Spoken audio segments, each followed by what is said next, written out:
ঐতিহ্যবাহী দাউদকান্দির গোয়ালমারি চৌধুরী বাড়ি কমপ্লেক্স এবং হাফিজিয়া ফুরকানিয়া দারুন নাজাত মহিলা মাদ্রাসার উদ্যোগে আয়োজিত আজকের এই বার্ষিক ওয়াজ ও দোয়ার মাহফিলের সম্মানিত সভাপতি, চৌধুরী বাড়ির সম্মানিত সদস্যবৃন্দ, অত্র এলাকার মান্যগণ্য ব্যক্তিবর্গ, ওয়াজিবুল এহতেরাম, সম্মানিত ওলামা একরাম এবং দূর দূরান্ত থেকে আগত আমার প্রাণপ্রিয় দিনদরদি ভাইয়েরা এবং পর্দার আড়াল থেকে যারা শুনছেন আমার সে সকল মা ও বোনেরা, আল্লাহ রাব্বুল আলামিন আমাদেরকে ফিতনা সংকুল একটি সময়ে কোরআন এবং সুন্নাহ থেকে গুরুত্বপূর্ণ আলোচনা শুনবার জন্য একত্র হওয়ার, আসার, বসার তৌফিক দিয়েছেন। এই জন্য আল্লাহ সুবহানাহু ওয়া তাআলার দরবারে আমরা শুকরিয়া জানাই, আলহামদুলিল্লাহ। চৌধুরী বাড়ির নানামুখী দ্বীনি আয়োজন, এটি এই গোয়ালমারি এলাকার মানুষের কাছে সর্বজন বিদিত। ঐতিহ্যগতভাবে বংশ পরম্পরায় তারা ঈদগাহ, ওয়াজ মাহফিল পরিচালনা এবং দ্বীনি শিক্ষা প্রতিষ্ঠান গড়ে তোলার যে নজির স্থাপন করেছেন, আল্লাহ তাআলা যাদেরকে এদেশে অর্থ, সামর্থ্য, তৌফিক এবং সামাজিক অবস্থান দিয়েছেন, এবারে লোকেরা যেভাবে দ্বীনি আয়োজনের মধ্য দিয়ে আল্লাহর সেই নেয়ামতের শুকরিয়া জ্ঞাপন করছেন, অন্যান্যদের জন্য সেখানে শিক্ষার বিশাল বড় উপাদান রয়েছে। আমরা দোয়া করি আল্লাহ তাআলা যাদেরকে তৌফিক দিয়েছেন, যাদেরকে আল্লাহ তাআলা সুযোগ দিয়েছেন, অর্থ দিয়েছেন, প্রতিপত্তি দিয়েছেন, প্রভাব দিয়েছেন, শক্তি সামর্থ্য দিয়েছেন, তারা যেন তাদের সেই সব বিষয়গুলোকে ঠিক তাদের মতো আল্লাহর দ্বীনের জন্য অকাতরে খরচ করার তৌফিক দান করেন, বলুন আমিন। প্রিয় ভাইরা আমার, আপনারা যারা গোয়ালমারি এলাকাবাসী আছেন, এখানে আমার তরুণ বন্ধুরা আছেন, যুবক ভাইরা আছেন, মুরব্বীরা আছেন, আপনাদের প্রতি আমি উদাত্ত আহ্বান রাখতে চাই। এখানে যে মাদ্রাসা গড়ে উঠেছে, এখানকার প্রিন্সিপাল সাহেব, তার সাথে আমার আলোচনা হয়েছে, কথা থেকে যেটুকু অনুমান করতে পারলাম, যোগ্য মানুষ, উপযুক্ত মানুষ। আপনাদের জন্য এটা অনেক বড় সৌভাগ্যের বিষয় যে আপনারা আপনাদের এলাকাতে মানসম্মত ছেলেদের এবং মেয়েদের জন্য আলাদা আলাদা দ্বীনি শিক্ষা প্রতিষ্ঠান পেয়েছেন। আমি আপনাদের প্রতি উদাত্ত আহ্বান রাখতে চাই যে চৌধুরী বাড়ির লোকেরা যদি একজনও দুনিয়াতে না বেঁচে থাকেন, আল্লাহ ওনাদেরকে হায়াত দারাজ করুক, বেঁচে থাকুক, আমরা দোয়া করি। যদি ওনারা কোনো কালে কেউই এলাকাতে নাও থাকেন, তাহলে কি এগুলা বন্ধ হয়ে যাবে নাকি আপনারা হাল ধরবেন? হাল ধরবেন আপনারা ইনশাআল্লাহ। আল্লাহ রাব্বুল আলামিন এই যে নেয়ামত, সেই নেয়ামতগুলোর কদর করার তৌফিক দান করুন। এই জন্য দ্বীনি শিক্ষা প্রতিষ্ঠানের কল্যাণে, এটার পরিচালনায়, এটার সার্বিক তত্ত্বাবধানে আপনাদেরকে, বিশেষ করে আমি তরুণদেরকে বলছি যে আপনাদের মেধা, শ্রম, বুদ্ধি, বিবেক, আল্লাহর দেওয়া সমস্ত শক্তি সামর্থ্যকে এই দ্বীনি শিক্ষা প্রতিষ্ঠানের পেছনে ব্যয় করতে হবে। রাজি আছেন তো সবাই ইনশাআল্লাহ? অতএব আর কিছু না পারেন, মাদ্রাসার কল্যাণকামী হবেন, ঠিক আছে না ইনশাআল্লাহ? আজকে আমরা ৬টি ছেলেকে পাগড়ি পরালাম। এই ছেলেগুলো তাদের বক্ষে ৩০ পারা কোরআন ধারণ করেছে। বাংলাদেশের মানুষ গর্ব করার মতো বিশ্বের অন্যান্য দেশের সাথে তাল মিলিয়ে আমাদের তেমন বেশি কিছু নাই।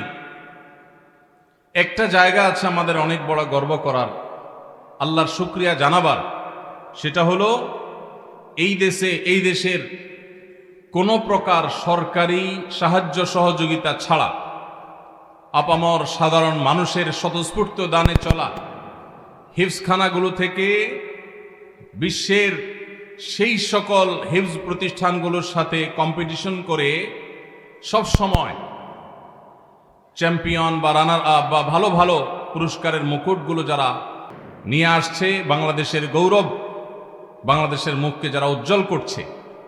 সম্প্রতি আপনারা দেখেছেন যে কখনো সৌদি আরবের সর্বোচ্চ ব্যক্তিবর্গ, কখনো আরব আমিরাতের সর্বোচ্চ ব্যক্তিবর্গ, কখনো তুরস্কের সরকার প্রধান, কখনো ইরানের রাজনৈতিক নেতৃত্ব এবং সিনিয়র ব্যক্তিবর্গ, তারা বাংলাদেশের ছেলেদের এই কোমলমতি হিফজখানার ছাত্রদের কপালে তারা চুমু আঁকছেন, তাদেরকে বুকে তুলে নিচ্ছেন, তাদেরকে স্নেহ এবং মমতার পরশে তাদেরকে আপন করে নিচ্ছেন। বাংলাদেশের অন্য এমন কোন সেক্টর আছে যেই সেক্টরের কারণে বাংলাদেশের মানুষকে গোটা বিশ্বের মানুষ 10, 20, 30, 50 এমনকি 100টি দেশের সাথে কম্পিটিশন করে চ্যাম্পিয়নের মুকুট অনবরত বছরে একবার দুইবার করে এনে দেয়? এটা হিফজখানাগুলো ছাড়া, হিফজ প্রতিষ্ঠান ছাড়া, এদেশের হাফেজ ছাত্ররা ছাড়া অন্য কোনো সেক্টরে কেউ আজও পর্যন্ত আনতে পারে নাই। অতএব এই হিফজখানাগুলো আমাদের জন্য গৌরবের, আমাদের এই ছেলেগুলো আমাদের জন্য গৌরবের। এরা আমাদের আখিরাতের নাজাতের উসিলা যেমন হবে ইনশাআল্লাহ, দুনিয়াতেও এরা আমাদের মুখ উজ্জ্বল হওয়ার কারণ। আপনারা জানেন মিডল ইস্ট সহ পৃথিবীর অনেক দেশ রাষ্ট্রীয়ভাবে হিফজখানাগুলোকে পৃষ্ঠপোষকতা দেয়, অর্থ কড়ি দেয়, গবেষণা করবার জন্য যাবতীয় উপায় উপকরণ উপাদান দেয়। এত কিছুর পরও সেই সমস্ত দেশকে প্রায় প্রতি বছরই কোনো না কোনো ছেলেরা আমাদের কম্পিটিশনে হারিয়ে তারা চ্যাম্পিয়নের মুকুট নিয়ে আসে, ছিনিয়ে আনে। অথচ এই ছেলেগুলো রাষ্ট্রীয় কোনো সুযোগ, কোনো সুবিধা, কোনো স্বীকৃতি, কোনো পুরস্কার, কোনো পদক আজও পর্যন্ত পায়নি। ভাইরা আমার, এদেশের মানুষ ধর্মপ্রাণ। মুসলমানরা, হিন্দুরা, খ্রিস্টানরা কিংবা বৌদ্ধরা, যেই কোনো ধর্মের মানুষ এদেশে বসবাস করে, সবাই যার যার আপন ধর্মে ধর্মপ্রাণ। ধর্মপ্রাণ মানুষের এই দেশে রাষ্ট্র যদি ধর্মকে ওন করে, রাষ্ট্র যদি ধার্মিকদেরকে ওন করে, তাদেরকে যদি অনবোর্ড করে আর আপন মনে করে, তাহলে সেক্ষেত্রে এই দেশ এগিয়ে যাবে ইনশাআল্লাহ। 4 লক্ষ মসজিদে 4 লক্ষ ইমাম এদেশে আছেন। এই 4 লক্ষ মসজিদের ইমাম সাহেবরা রাষ্ট্রীয় সুযোগ সুবিধা থেকে প্রায় বঞ্চিত। এমনকি রাষ্ট্র এই 4 লক্ষ মসজিদকে, 4 লক্ষ মসজিদের ইমামকে তাদেরকে দুর্যোগ মোকাবেলা, পরিবেশ রক্ষা, বৃক্ষরোপণ, শিক্ষা, নানাবিধ কার্যক্রমের সাথে অন্তর্ভুক্ত করে রাষ্ট্র এগিয়ে যেতে পারত। দুর্ভাগ্যজনকভাবে সেটা এই 50 বছরের বাংলাদেশে আজও পর্যন্ত হয় নাই। এদেশে নর্তক নর্তকীদের জন্য, এদেশে তথাকথিত অভিনেতাদের জন্য পদকের ব্যবস্থা আছে। এদেশে বিভিন্ন সেক্টরের মানুষের নানামুখী অবদানের জন্য পদকের ব্যবস্থা আছে। আমি কাউকে ছোট করতে চাই না। এই যে সেক্টরগুলোকে পদক দেয়া হয়, এই সেক্টরগুলো থেকে এই দেশ, এদেশের মানুষ, এই রাষ্ট্র উন্নয়ন বলতে কি পেয়েছে? কিন্তু মসজিদের ইমাম সাহেবদেরকে সম্মানিত করবার জন্য, শ্রেষ্ঠ ইমামকে তুলে আনবার জন্য, ইমাম সাহেবদের মধ্যে ভালো কাজ করবার যে কম্পিটিশন, যে প্রতিযোগিতা হওয়া দরকার, সেজন্য বাংলাদেশে শ্রেষ্ঠ ইমাম নির্বাচন করে ইমাম সাহেবদেরকেও পদক দেওয়া উচিত, হাফেজদেরকে পদক দেওয়া উচিত, মাদ্রাসার শ্রেষ্ঠ শিক্ষকদেরকে পদক দেওয়া উচিত। এই কালচার যদি শুরু হয়, তাহলে মসজিদগুলো সমাজমুখী হবে, মসজিদগুলো সমাজের কথা বলবে, মসজিদগুলো সমাজের সংকটের সমাধান করবে, সমস্যার সমাধান করবে। মসজিদগুলো সমাজের নানাবিধ অসুবিধা তৈরি করতে ভূমিকা রাখবে ইনশাআল্লাহ। অতএব আমরা আশা করব, এই যে 6টি হাফেজ ছাত্রকে আমরা পাগড়ি প্রদান করলাম, এলাকাবাসী এবং উদ্যোক্তারা, মাদ্রাসার আয়োজকরা তাদের নিজ খরচে, নিজ উদ্যোগে এটি করেছেন। আল্লাহ তাদেরকে উত্তম বিনিময় দান করুন, বলুন আমিন। সেই সাথে আমরা আমাদের রাষ্ট্রের কর্তা ব্যক্তিদের কাছে বিনীতভাবে অনুরোধ জানাতে চাই, তারাও যেন এই ছেলেগুলোকে মূল্যায়ন করে। এদেরকে মূল্যায়ন করলে দেশ পিছিয়ে যাবে না, এগিয়ে যাবে ইনশাআল্লাহ। জুজুর ভয় করে আমাদের রাষ্ট্র সব সময়, যারা যখন সরকারে থাকেন তারা তখন হুজুরদেরকে দূর দূর করেন, মনে করেন হুজুরদের সাথে মিশলে যদি আবার বিদেশিরা নাখোশ হয়ে যায়, নারাজ হয়ে যায়।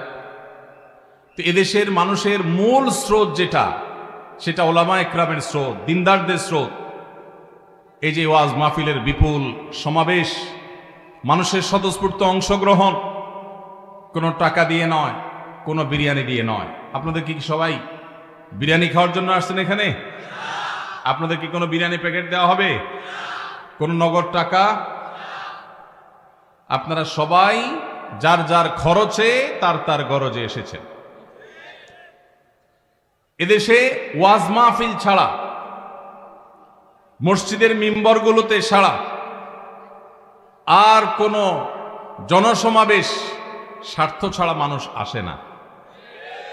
এগুলোই হলো সত্যিকারের গণমানুষের সমাবেশ, যেগুলো মানুষ নিজ গরজে আসে, স্বতঃস্ফূর্ত ভাবে আসে। আমি আশা করব এই সমাবেশগুলোর এই স্বতঃস্ফূর্ততার ভাষা আল্লাহ আমাদের কর্তৃপক্ষদেরকে বুঝার তৌফিক দান করবেন। তারা গণমানুষের এই জোয়ার, তাদের এই স্বতঃস্ফূর্ততার যে ভাষা, এটা যদি রিড করতে পারেন তাহলে ইনশাল্লাহ আমাদের প্রিয় স্বদেশ এগিয়ে যাবে, আমরা এগিয়ে যাব। আমরা দোয়া করি গোয়ালমারি চৌধুরী বাড়ি কমপ্লেক্স এবং হাফিজিয়া ফুরকানিয়া দারুন নাজাত মহিলা মাদ্রাসা, এই প্রতিষ্ঠান দয়কে আল্লাহ রাব্বুল আলামিন কবুল এবং মঞ্জুর করুন। আল্লাহ তাআলা এই বাড়ির যে ভাইয়েরা, যে আল্লাহর বান্দারা উদ্যোগ নিয়েছেন, আল্লাহ রাব্বুল আলামিন তাদের মালে, তাদের সম্পদে, তাদের ঈমান আমলে, তাদের চিন্তা ভাবনায় বরকত দিয়ে পরিপূর্ণ করে দিন। তাদের ভুল ত্রুটিকে আল্লাহ তাআলা মাফ করে দিন। এবং তাদের পূর্বপুরুষদের কবর এখানে আছে, পাশেই আছে, আপনারা জানেন। আল্লাহ তাআলা তাদের ভুল ত্রুটি মাফ করে তাদেরকেও জান্নাতবাসী করে দিন। ভাইরা আমার, অনেক উলামা ইকরাম অনেক কথা বলেছেন, শুরু থেকে আপনারা এ পর্যন্ত অনেক মূল্যবান কথা শুনেছেন। মাশাআল্লাহ। দরকার হলো সেগুলোর উপর আমল করা। আমরা যদি সারাদিন ওয়াজ শুনি, সারা রাত ওয়াজ শুনি, আমল না করি, কাজ হবে? তাহলে যেটা শুনবো সেটা আমল করবো ইনশাআল্লাহ। আমি আজকে একটা বিষয়ের উপরে কিছু কথা বলবো ইনশাআল্লাহ, সেই কথাগুলোর উপরে আমল করতে হবে। কারা কারা রাজি আছেন ইনশাআল্লাহ? হাত তোলেন। মাশাআল্লাহ। আল্লাহ তাআলা সবাইকে তৌফিক দান করুন। মাশাআল্লাহ। আমার শ্রদ্ধেয় বড় ভাই জনাব মুজিবুর রহমান চৌধুরী, চৌধুরী পরিবারের বড় সন্তান, অনেক দিন যাবৎ এই প্রোগ্রামটার জন্য তিনি আমাকে বিভিন্নভাবে বলে আসছিলেন। আমি তার প্রতি শ্রদ্ধা রেখে, তার অনুরোধে আপনাদের এলাকায় আসার সুযোগ হয়েছে। আলহামদুলিল্লাহ, আমি খুবই খুশি। বিশেষ করে মাদ্রাসার কার্যক্রম এবং এলাকা মানুষের যে শৃঙ্খলা বোধ, এটা দেখে। খুব অল্প প্রোগ্রামেই এরকম সুন্দর সুশৃঙ্খল পরিবেশে কথা বলা যায়, হইচই কথাই বলা যায় না। মনে হয় যে সব প্রশিক্ষিত ভদ্র মানুষ। মাশাআল্লাহ। এই জিনিসটা অন্যান্য মাহফিল আলাদের জন্য একটা দৃষ্টান্ত আমি মনে করি। যে পিনপতন, নীরব হয়ে কথা শোনা, আলোচককে কথা বলতে দেওয়া, হইচই না করা, ডিস্টার্ব না করা, এটা কিন্তু একটা ভালো গুণ। মাশাআল্লাহ। এই মাহফিলটার এটা একটা ভালো দিক, যেটা আমাকে মুগ্ধ করেছে। এই শৃঙ্খলাটা শুধু মাহফিলে ধরে রাখলে হবে না, বাজারেও ধরে রাখতে হবে ইনশাআল্লাহ। যারা কলেজে পড়েন তারা কলেজেও ধরে রাখতে হবে ইনশাআল্লাহ। রাস্তাঘাটে কোনো জায়গায় আমরা বিশৃঙ্খল হব না। এটা সংখ্যাগরিষ্ঠ মুসলমানদের দেশ, যে দেশের অধিকাংশ নাগরিকেরা মুসলমান। দুর্ভাগ্য আমাদের, এরপরও আমাদের রাস্তাঘাট, আমাদের পাবলিক প্রতিষ্ঠান, আমাদের পাবলিক প্লেস, আমাদের বিভিন্ন জায়গাগুলোতে দেখি যে মানুষ বিশৃঙ্খলা করে, হইচই করে। ইসলাম আমাদেরকে শৃঙ্খলা শিখিয়েছে, ইসলাম আমাদেরকে ভদ্রতা শিখিয়েছে, ম্যানার শিখিয়েছে। তো সেটা যদি আমরা ধারণ করতে না পারি, আমরা ভালো মুসলমান হতে পারবো না। তো এই মাহফিলটার একটা ভালো দিক এটা। এই মাহফিলের আরেকটা ভালো দিক খুবই গুরুত্বপূর্ণ, সেটা হলো এই মাহফিল বাংলাদেশে হাতে গোনা কয়েকটা মাহফিলের একটি, যে মাহফিল এশার আগে শেষ হয়ে যাবে ইনশাআল্লাহ। এশার আগে সাধারণত মাহফিল শেষ হয়, এশার পরে মাহফিল শুরু হয়। এশার পরে যদি মাহফিল শুরু হয় এবং সেই মাহফিল গিয়ে যদি রাত 12টা-1টা পর্যন্ত শেষ হয়, তাহলে মাহফিলে যারা আলোচক, আয়োজক, শ্রোতা, তাদের ফজরের নামাজ পড়তে কি কষ্ট হয় না সুবিধা হয়? তো ফজরের নামাজ পড়তে যদি কষ্ট হয়, এরকম মাহফিলকে আদর্শ মাহফিল হতে পারে? অতএব এই মাহফিলটার একটা বিশেষ ভালো দিক হলো যে এই মাহফিলটা এশার আগে শেষ হবে। প্রয়োজনে এশার নামাজ একটু দেরিতেই হলো, কিন্তু এশা পড়ে মানুষ বাড়িতে চলে যাবে। রাসূল করিম সাল্লাল্লাহু আলাইহি সাল্লামের সারা জীবনের আমল ছিল, কানান নবী সাল্লাল্লাহু আলাইহি সাল্লাম ইয়াকরাহুন নাওমা ক্বাবলা আল ইশা ওয়াল হাদিস বা'দা।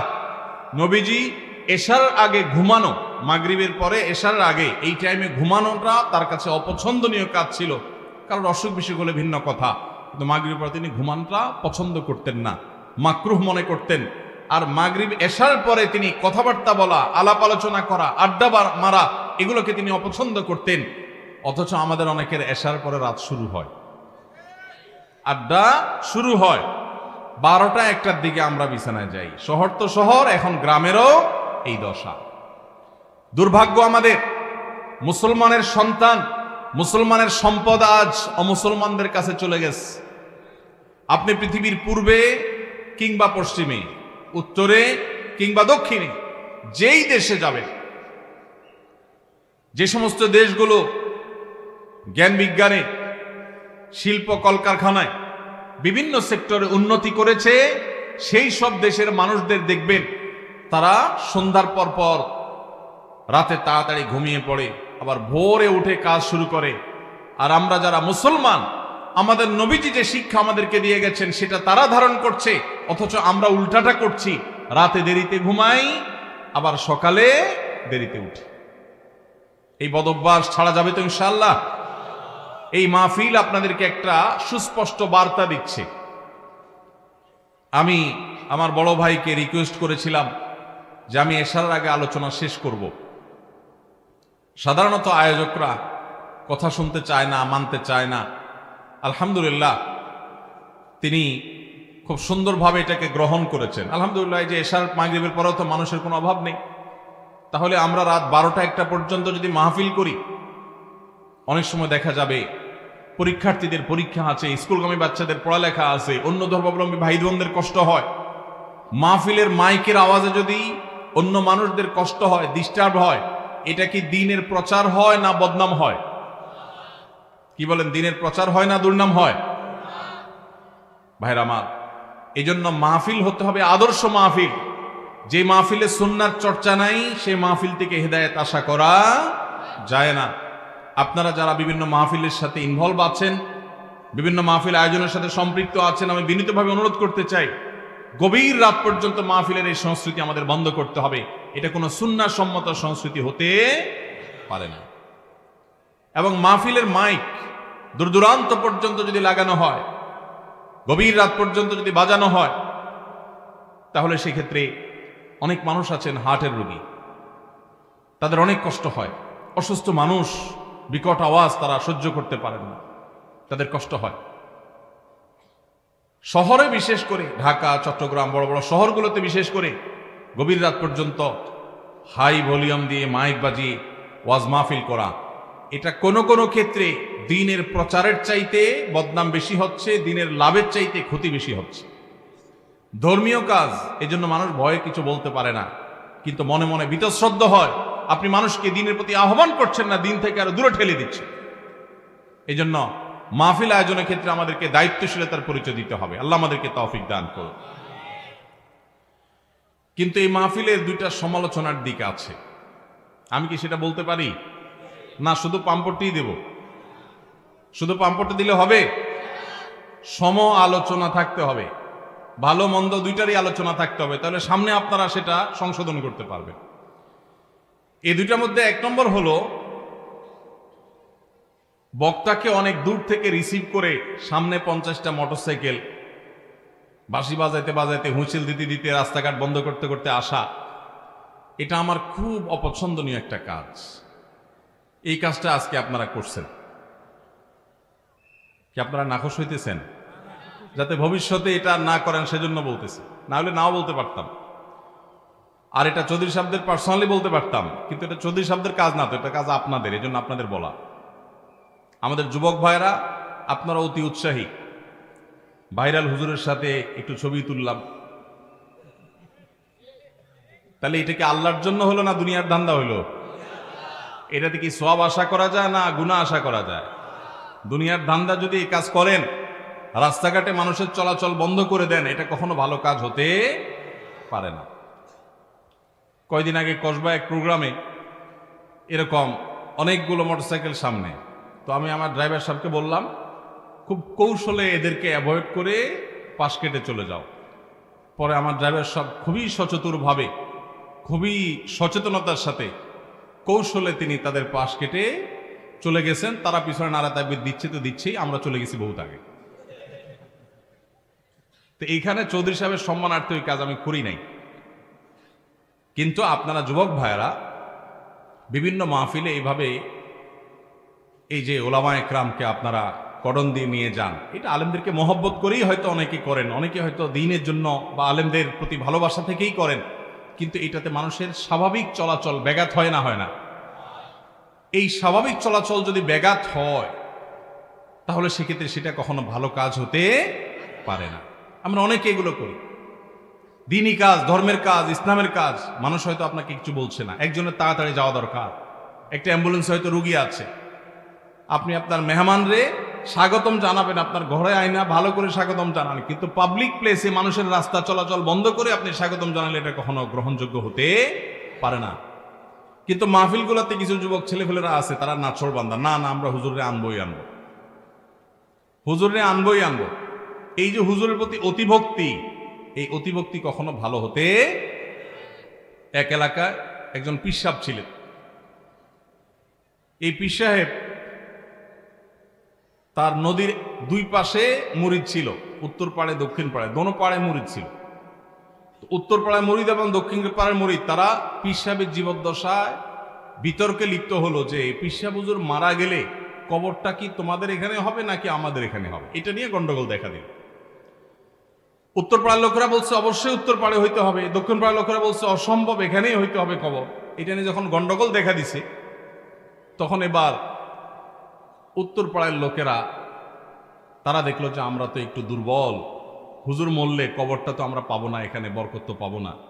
তো এই জন্য ওরা রাতে হুজুরকে ধরে এনে মেরে কবর দিয়ে দিছে। এই ভক্তি কি ভালো না খারাপ?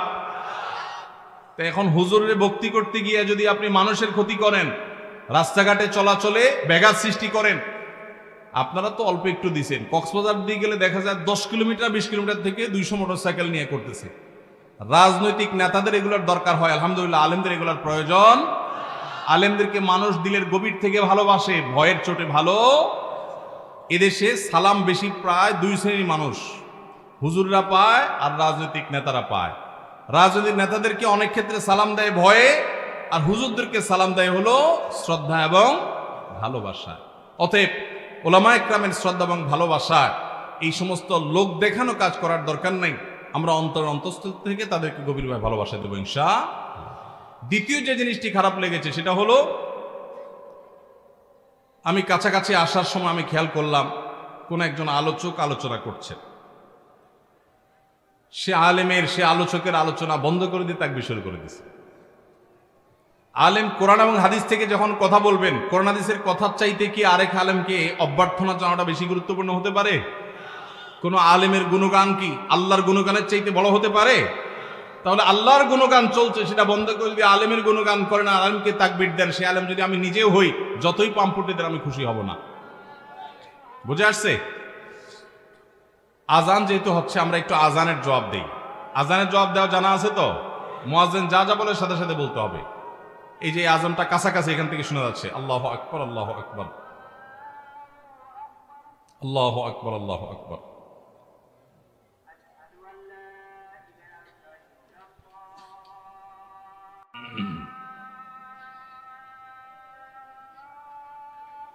আশহাদু আল্লা ইলাহা ইল্লাল্লাহ।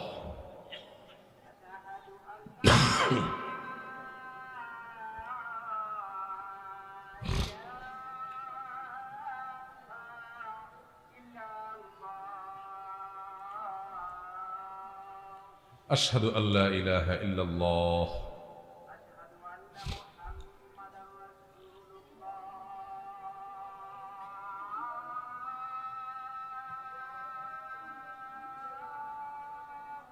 আশহাদু আন্না মুহাম্মাদুর রাসূলুল্লাহ।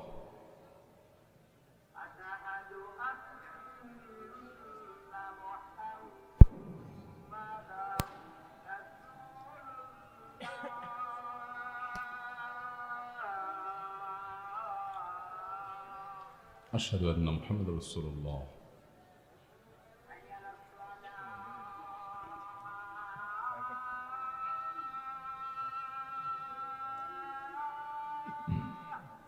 লা হাওলা ওয়ালা কুওয়াতা ইল্লা বিল্লাহ।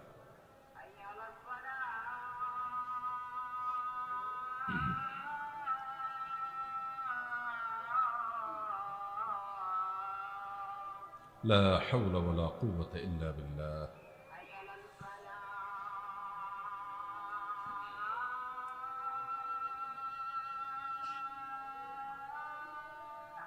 لا حول ولا قوة إلا بالله.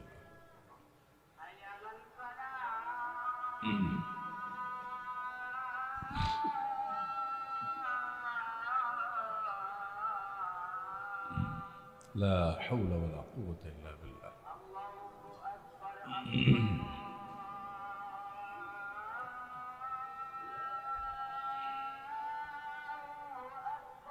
الله أكبر الله أكبر.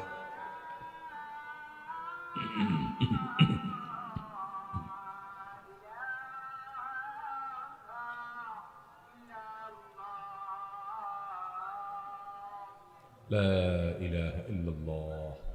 اللهم صل على محمد وعلى آل محمد. اللهم رب هذه الدعوة التامة والصلاة القائمة آت محمدا الوسيلة والفضيلة وابعثه مقاما محمودا الذي وعدته. ভাইরা আমার, আমরা আজানের জবাব দিলাম। আগে থেকে আজানের জবাব দেওয়ার এই নিয়ম কারা কারা জানেন? একটু হাত তোলেন। সবাই জানেন? তাহলে তার ওয়াজ টোয়াজ দরকার নেই এলাকায়। এত জান্নাওয়ালা মানুষ থাকলে আর ওয়াজ দরকার কি? মাগরিবের আজান হয়েছে তো আজকে, তাই না? এলাকায় কারা কারা মাগরিবের আজানের জবাব দিছেন? ওয়াজ মাহফিলে মজলিসে বসে আছেন কিন্তু, জেনে শুনে হাত তুলেন কিন্তু। কারা কারা মাগরিবের আজানের জবাব দিয়েছেন তারা হাত তোলেন শুধু। মাশাল্লাহ, 10-15টা 20টা হাত মাত্র, মাশাল্লাহ, হাত নামান। তাহলে আজান দেওয়া, আজানের জবাব দিতে হয় এটা সবাই জানেন, কিন্তু আমলের বেলায় মাত্র অল্প কয়েকটা হাত উঠছে। এটা কি ভালো না খারাপ? তাহলে যেটা জানি সেটা আমল করতে হবে। তাহলে আর ওয়াজ করে আমি কি লাভ হবে? আমিও তো ওয়াজ করে থুয়ে যাবো, আপনারা আমল করবেন না, তাই লাভ হবে কি? আমল করবেন ইনশাআল্লাহ। ওয়াজ যদি কাজে না লাগে সে ওয়াজ করার তো কোনো যুক্তি নেই, সময় নষ্ট। মাহফিল থেকে কিছু নিয়ে যেতে হবে। করছেন এগুলো সব আমি কালেকশন করতাম, এগুলো আমি সার্ভে করতাম, জানার চেষ্টা করতাম। এটা আমি ভিন্ন মাহফিলে করার চেষ্টা করি। কারণ ওয়াজ শুনতে শুনতে রাত 12টা পর্যন্ত একেবারে আপনি কাত হয়ে চিত হয়ে গেছেন, আমলে বেলা ঠনঠন, কোনো পরিবর্তন নাই। এ ওয়াজ শোনার কোনো লাভ আছে? কোনো লাভ নেই। এই যে আমরা আজানের জবাব দিলাম, নবী করিম সাল্লাল্লাহু আলাইহি সাল্লাম বলেছেন, যে ব্যক্তি আজানের জবাব দেয় ওই ব্যক্তিকে আল্লাহ রাব্বুল আলামিন মুয়াজ্জিন আজান দিয়ে যে পরিমাণ সওয়াব পায়, আজানের জবাব দিলে আল্লাহ তাআলা তাকেও সেই পরিমাণ সওয়াব দান করবেন। মুয়াজ্জিনের সওয়াব সম্পর্কে ধারণা আছে, আইডিয়া আছে? আল্লাহু আকবার। ইমামতি মর্যাদাপূর্ণ কাজ, কিন্তু সওয়াবের বিচার যদি করেন, আজানের এত বিপুল পরিমাণ সওয়াব আছে যে আজানের মর্যাদা যদি আমরা জানতাম, মহল্লাগুলোতে মুয়াজ্জিন নিয়োগ দেওয়া লাগতো না। এলাকাবাসী কামড়া কামড়ি করে, নিজেরা কম্পিটিশন করে তারা আজান দেওয়ার চেষ্টা করতে মসজিদে। ভাইরা আমার, মুয়াজ্জিন যখন আজান দেন, মুয়াজ্জিনের আজান শুনে যত মানুষ নামাজ পড়তে আসে, সবাই যার যার নামাজের সওয়াব তো পাবেই। মুয়াজ্জিন সাহেব তার আজান শুনে যেহেতু সবাই আসছে, তার ডাক শুনে যেহেতু আসছে, তার আহ্বানে যেহেতু আসছে, এই জন্য যত মানুষ তার আজান শুনে নামাজ পড়েছে তাদের সবার সমপরিমাণ সওয়াব আল্লাহ তাআলা মুয়াজ্জিন সাহেবকে দান করেন। দুনিয়াতে মুয়াজ্জিন সাহেবের দাম আপনার কাছে 5,000 টাকা হইতে পারে, কিয়ামতের ময়দানে মুয়াজ্জিন সাহেবদের দাম অনেক বেশি। আপনি দুনিয়ার মিলিয়নিয়ার বিলিয়নিয়ার হতে পারেন, আখিরাতের বিলিয়নিয়ার মিলিয়নিয়ার হবে এই সমস্ত মুয়াজ্জিন সাহেবরা। তো মুয়াজ্জিন সাহেবদের সওয়াবের দৌড়ে যদি তাদেরকে ধরতে চান বা তাদের পিছে থাকতে চান, তাহলে আপনাকে নিয়মিত আজানের জবাব দিতে হবে। আজানের জবাব কিভাবে দিবেন? কুলু মিসলা মা ইয়াকুলুল মুআজ্জিন। সহিহ মুসলিমে নবী করিম সাল্লাল্লাহু আলাইহি সাল্লাম আজানের জবাব দেয়া শিখাইছেন। কিভাবে আজানের জবাব দিবেন? আজানের জবাব দেওয়া দুই ভাবে, এক হলো মৌখিক ভাবে আর এক হলো আচরণিক ভাবে। আচরণগত ভাবে কিভাবে? মুয়াজ্জিন বলেছে হাইয়া আলাস সালাহ, সালাতের দিকে আসো, আপনি সব কাজ কাম ফেলে সালাতে চলে গেলেন। এটা হলো আসল জবাব আজানের, এটা হলো আচরণগত জবাব, আমলি জবাব। আর মৌখিক জবাব কোনটা? মুয়াজ্জিন যা যা বলে আপনিও তা তা বলবেন। মুয়াজ্জিন আল্লাহু আকবার বলে শেষ করলে আপনি আল্লাহু আকবার বলবেন। মুয়াজ্জিন আশহাদু আল্লা ইলাহা ইল্লাল্লাহ বলে শেষ করলে আপনিও আশহাদু আল্লা ইলাহা ইল্লাল্লাহ বলবেন। মুয়াজ্জিন যখন আশহাদু আন্না মুহাম্মাদুর রাসূলুল্লাহ বলবে, আপনি তখন কি বলবেন? এক ভাই বলছে সাল্লাল্লাহু আলাইহি সাল্লাম। আপনারা এটাতে কারা কারা ভোট দেন হাত তোলেন। নাই, ভোট নাই এটার পক্ষে। আচ্ছা, তাহলে এবার কথা শুনেন, মনোযোগ দিয়ে শুনেন। মুয়াজ্জিন যখন আশহাদু আন্না মুহাম্মাদুর রাসূলুল্লাহ বলে, তখন আমরা আশহাদু আন্না মুহাম্মাদুর রাসূলুল্লাহই বলবো। কারণ নবী করিম সাল্লাল্লাহু আলাইহি সাল্লাম নিজে শিক্ষা দিয়েছেন, ওই যে সহিহ মুসলিমের হাদিস, তিনি বলেছেন মুয়াজ্জিন যখন আশহাদু আন্না মুহাম্মাদুর রাসূলুল্লাহ বলে, নবীজি বলেছেন ওইটা শোনার পর তোমরাও বলবে আশহাদু আন্না মুহাম্মাদুর রাসূলুল্লাহ। তাহলে আজানের জবাব দিতে নবী করিম সাল্লাল্লাহু আলাইহি সাল্লাম যেভাবে শিখিয়েছেন সেভাবে দেব নাকি মন মতো দেব? মন মতো দিলে কি সওয়াব হবে? এখন প্রশ্ন হলো, নবীজির নাম শুনছি তো দুরূদ পড়বো না? উত্তর হলো অবশ্যই পড়বো। সেটা হবে আজানের শেষে, সেটা হবে আজানের শেষে। তাহলে আশহাদু আন্না মুহাম্মাদুর রাসূলুল্লাহ যখন বলবো, তখন আমরা আশহাদু আন্না মুহাম্মাদুর রাসূলুল্লাহই বলবো। এদেশে আশহাদু আন্না মুহাম্মাদুর রাসূলুল্লাহ মুয়াজ্জিন যখন বলেন, নবীজি সাল্লাল্লাহু আলাইহি সাল্লামের মহব্বতে হাতে আঙ্গুলে চুমু খেয়ে চোখে লাগানো, এই সংস্কৃতি আমাদের কাছে পরিচিত। কিন্তু আজানের জবাব যে দিতে হয় সুন্নত, সেটা আমাদের কাছে পরিচিত নয়। যেটা নবীজি করতে বলেছেন সেটা আমরা জানি না, যেটা নবীজি করতে নির্দেশ করছেন বলে কোনো প্রমাণ নাই সেটা আমরা সবাই জানি। এই জন্য সঠিকটা আমাদের জানতে হবে এবং আমল করতে হবে। আজানের জবাবে হাইয়া আলাস সালাহ হাইয়া আলাল ফালাহ যখন বলবে, তখন শুধুমাত্র বলতে হবে কি? লা হাওলা ওয়ালা কুওয়াতা ইল্লা বিল্লাহ। লা হাওলা ওয়ালা কুওয়াতা ইল্লা বিল্লাহ কেন বলতে হয়? এর রহস্য আছে। রহস্য হলো, মুয়াজ্জিন যখন বলে হাইয়া আলাস সালাহ, তোমরা সালাতের দিকে আসো, নামাজের দিকে আসো, মুয়াজ্জিন যখন বলে হাইয়া আলাল ফালাহ, তোমরা সফলতার দিকে আসো, তখন আমরা বলি লা হাওলা ওয়ালা কুওয়াতা ইল্লা বিল্লাহ, যার অর্থ হলো কোনো ভালো কাজ করার ক্ষমতা, কোনো মন্দ কাজ থেকে বেঁচে থাকার ক্ষমতা আল্লাহ তৌফিক না দিলে কারোর হয় না। এই জন্য আমি নামাজে যাওয়ার নিয়ত করলাম, ভালো কাজ যাওয়ার নিয়ত করলাম, কিন্তু সেই সাথে এই বাক্য উচ্চারণ করার মধ্য দিয়ে আল্লাহর যে একচ্ছত্র ক্ষমতা সেটা স্বীকৃতি দিলাম এবং প্রকারান্তরে আল্লাহর কাছে সাহায্য চাইলাম যে আল্লাহ তৌফিক দিলে আমি যাব নামাজে। এই জন্য হাইয়া আলাস সালাহ হাইয়া আল ফালাহ বলার সময় লা হাওলা ওয়ালা কুওয়াতা ইল্লা বিল্লাহ পড়তে হয়। এরপর আল্লাহু আকবার লা ইলাহা ইল্লাল্লাহ বলার সময় আবার যা আছে তা আল্লাহু আকবার আল্লাহু আকবার লা ইলাহা ইল্লাল্লাহ, এইভাবে আজানের জবাব দিতে হয়। আজ থেকে আজানের জবাব দেব তো ইনশাআল্লাহ। এখন প্রশ্ন হলো, এক এলাকায় এই যে অনেকগুলো আজান চলছে, আমরা কয়টার জবাব দিব? এই যে আমরা আজকে কোনটার জবাব দিলাম?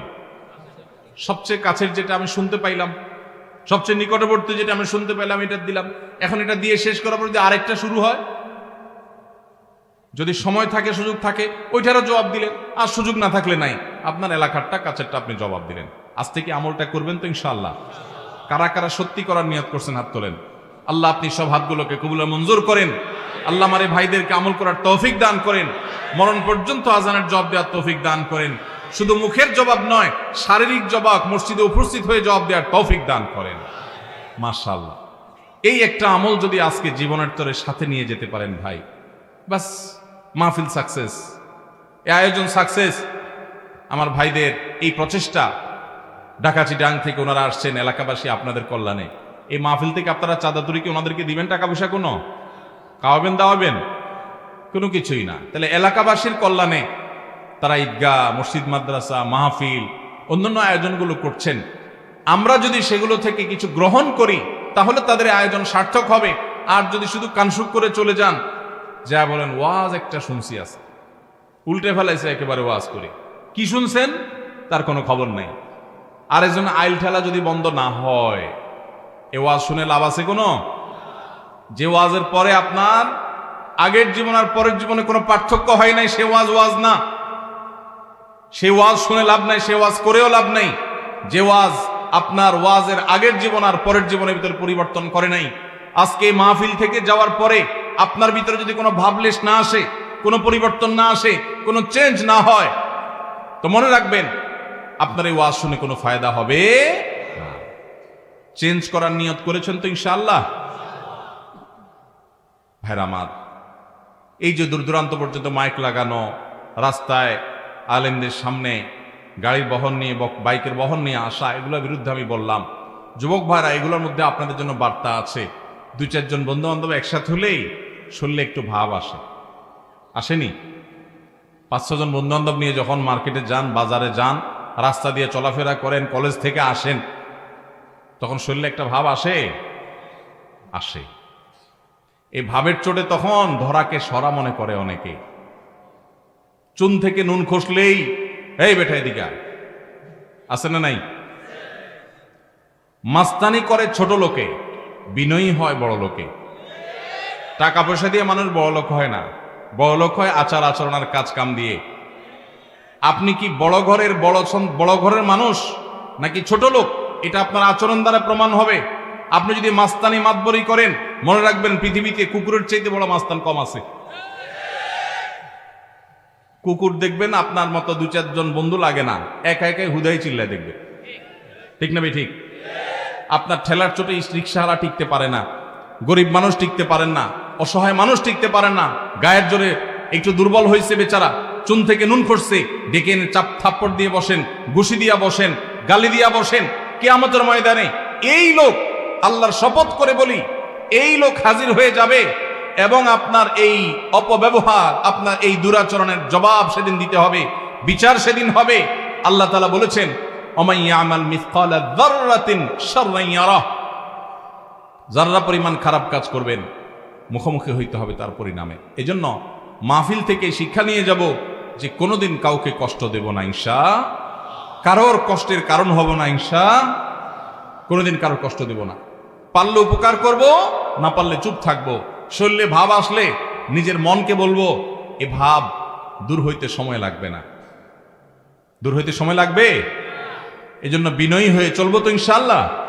এলাকা সুন্দর হবে, দেশ সুন্দর হবে যদি আমাদের আচরণ সুন্দর হয়। আমাদের যুবকরা যদি সমাজমুখী কাজ করে, আমাদের যুবকরা যদি সমাজের জন্য ভালো কাজ করে, মাস্তানি, গুন্ডামি এবং গায়ের জোর খাটায়া দুর্বলদের উপরে জুলুম যদি না করে, তাহলে দেশ সুন্দর হয়ে যাবে। আমাদেরকে সুন্দর দেশ গড়তে হলে অনেক বেশি কিছু করতে হবে না। আমরা যদি সবাই সবার অধিকারগুলো দেয়া শুরু করি, কেউ যদি কারো কোনো কষ্টের কারণ না হই, কারোর সাথে মাতবরি, সরদারি, গুন্ডামি এবং গায়ের জোর খাটানোটা না করি, তাহলে এই দেশ এমনি স্বর্ণের দেশ হয়ে যাবে ইনশাআল্লাহ। আমরা মুসলমান, ওয়াজ শোনার ব্যাপারে উস্তাদ। হাজার হাজার যুবক ওয়াজ শুনে ঘন্টায় ঘন্টা বসে, মাগার যুবক ওয়াজের উপরে আমল করার প্রশ্ন আসবে যখন পাবলিক বাসে উঠছেন 4-5 বন্ধু মিলে, ডাকছেন কন্ট্রাক্টরকে ভাড়া নেওয়ার জন্য, একবারের বেশি 2বার ডাকছেন, বেচারা শুনে নাই, অন্য মনস্ক ছিল, এরপর ডাইকায় না কলার ধরে বলছেন, এই বেটা কথা কানে যায় নাই, এরপর দিলেন 2-4টা চটকনা। এইটা যদি হয় তাহলে আপনার এরকম শত শত ওয়াজ মাহফিলে শুয়ে গড়াগড়ি খাইলেও 2 পয়সার কোনো লাভ হবে। আর যদি এখান থেকে শিক্ষা গ্রহণ করে কোন দুর্বলের উপরে আঘাত করার আগে আপনার হাত থেমে যায়, আপনার মুখ থেমে যায়, আপনার বিবেক সেখানে যদি কাজ করে, অ্যাক্টিভ হয়ে যায়, তাহলে মনে করতে হবে ওয়াজ আপনাকে কাজ ধরেছে, ওয়াজ আপনাকে এফেক্ট করেছে, ওয়াজ আপনাকে সুপথে এনেছে। তাহলে এটাই হবে আপনার সার্থকতা। সেই যুবক পাওয়া কঠিন যেই যুবক তার যৌবনে কোনো মানুষের উপরে মাস্তানি মতবারি করে নাই, কারোর উপর দুর্ব্যবহার করে নাই, গায়ের জোর খাটা নাই, অন্যায় জুলুম করে নাই, খারাপ কাজ করে নাই, হারাম সম্পর্ক করে নাই। এইরকম যুবক পাওয়া এখন সোনার হরিণ হয়ে গেছে। কিন্তু যদি সেই কাজটা আপনি করতে পারেন, আল্লাহর কাছে সবচেয়ে প্রিয় যুবক হবেন, আপনি সবচেয়ে সাকসেস যুবক হবেন, সবচেয়ে আদর্শ মুসলমান হবেন। সেই মুসলমানই স্পেন বিজয়ী তারেক বিন জিয়াদের মতো মুসলমান হবে, সেই মুসলমানই, সেই যুবকই ইনশাআল্লাহ মোহাম্মদ বিন কাসেমের মতো ভারতবর্ষ বিজয়ী যুবক হবে। সেই যুবকই মুসলমানদের সেই হারানো গৌরবকে পুনরায় উদ্ধার করতে পারবে। সেই যুবক নয় যে যুবক মাহফিলে পরে মাহফিল করে, ভলান্টিয়ার পরে ভলান্টিয়ারি করে, হুজুরের গায়ের আগেও থাকে পিছেও থাকে, হুজুরের সাথে ছবি বৈশাও নেয়, কাইথইয়াও নেয়, লাভ নাই, কোনো লাভ হবে না। আমল করেছেন, ওই দূর থেকে মাহফিলের কোণা থেকে কথা শুনে নিয়ত করে ফেলেছেন আমি এই খারাপ কাজ আর করবো না, এই যুবক সাকসেস। আর একবারে স্টেজে আইসা বাতাস করছেন, কিন্তু যেই সেই এই যুবক সাকসেস নয়। কথা কি ক্লিয়ার? বুঝে আসছে? আল্লাহ আমাদেরকে আমলের তৌফিক দান করুন। তাহলে এই যে আমরা আজানের জবাব দেওয়ার কথা শুনলাম, আমল করব তো ইনশাআল্লাহ। আজ থেকে প্রায় 12-13 বছর আগে সম্ভবত সৌদি আরবে যখন আমি ছিলাম, তখন আমার একটা বক্তব্য আজানের জবাব সংক্রান্ত। এটা শোনার পর সুদূর আমেরিকা থেকে সম্ভবত একজন প্রবাসী বোন, তিনি আমাকে SMS করেছেন, ভাই আপনার এই আজানের জবাব দেয়া সংক্রান্ত ফজিলত শোনার পর আমি একটা প্ল্যান করেছি, প্ল্যানটা ঠিক আছে কিনা বলবেন। আমি তার প্ল্যানটা শুনে জাস্ট অবাক হয়ে গেলাম যে আমি নিজেও তো এইভাবে চিন্তা করে আমল করার কথা আমার মাথায় আসেনি। তিনি আমাকে বললেন, ভাই আপনার এই আলোচনা শোনার পর আমি মক্কা শরীফের 5 ওয়াক্ত নামাজের লাইভ আজান শুনি, যেটা আমার জন্য আমেরিকার মতো জায়গা থেকে একটু কঠিন হয়। যে ওয়াক্ত একান্ত না পারি, ঘুমের কারণে বাদ যায়, সেটা ভিন্ন। বাকিগুলো আমি বাসা বাড়িতে থাকাকালীন সময়ে রেডিওতে বা হয়তো অন্য কোনো উপায়ে তিনি তার লাইভ আজান শুনেন। মক্কার লাইভ আজান, মুয়াজ্জিন সাহেব আজান দিচ্ছেন, শুনে ওই লাইভ আজানের জবাব তিনি দিচ্ছেন। কেন? আমি বললাম এত কষ্ট করার দরকার কি? বলে যে প্রথমত এখানে আজান শোনা যায় না আমেরিকাতে। আমি যেখানে শুনি আসি, এখানে মসজিদ থেকে আজানের জবাব শোনার বাস্তা নাই। দ্বিতীয়ত হলো মক্কা শরীফের মুয়াজ্জিনের আজান শুনে তো লক্ষ লক্ষ মানুষ নামাজ পড়ে, এবং তাদের আবার নামাজের সওয়াব 1 রাকাতে 1 লক্ষ। মক্কা শরীফে 1 রাকাতে কত সওয়াব? 1 লক্ষ গুণ। তো তাদের যেহেতু একজনের 1 রাকাতে 1 লক্ষের সওয়াব হয়, আবার সংখ্যায়ও যদি লক্ষ লক্ষ মানুষ, তাহলে সেই আজানের জবাব যদি দেই, তাহলে এই যে লক্ষ লক্ষ মানুষের কোটি কোটি সওয়াব, এগুলো ওই যে মুয়াজ্জিন আজান দিয়ে পাচ্ছেন, আমি জবাব দিয়ে যদি তার মতো সওয়াব পাই, তাহলে তো আমার অ্যাকাউন্ট, আমার আমল নামা সওয়াবে পরিপূর্ণ হবে। এই জন্য হুজুর আমি কষ্ট হওয়া সত্ত্বেও সৌদি আরবের মক্কার সে আজানকে ফলো করি। আরো 12-14 বছর আগের ঘটনা। তার এই SMS পাওয়ার পর আমি নিজে আপ্লুত হয়ে গেছি যে আল্লাহ, আমিও তো এইভাবে চিন্তা করি নাই যে আমলের জন্য এতটা পাগল পড়া হওয়া যায়। আমাদের বোনরা আমলের ক্ষেত্রে অনেক এগিয়ে, আমাদের পুরুষদের চাইতে বাংলাদেশেও আমি দেখেছি, সর্বকালেই অবশ্য সব সমাজেই আমাদের মা বোনরা বরাবর এগিয়ে থাকেন। আল্লাহ তাআলা আমাদের মা বোনদেরকে দ্বীনের জন্য কবুল এবং মঞ্জুর করেন। আমরাও এখান থেকে শিক্ষা গ্রহণ করব, নেক আমল করার ক্ষেত্রে কম্পিটিশন করব। একটা আমল আজকে শিখলাম, মৃত্যু পর্যন্ত যেন এটা না ছুটে, চেষ্টা করা যাবে না ইনশাআল্লাহ। আল্লাহ তাআলা আমাদের সবাইকে তৌফিক দান করুন।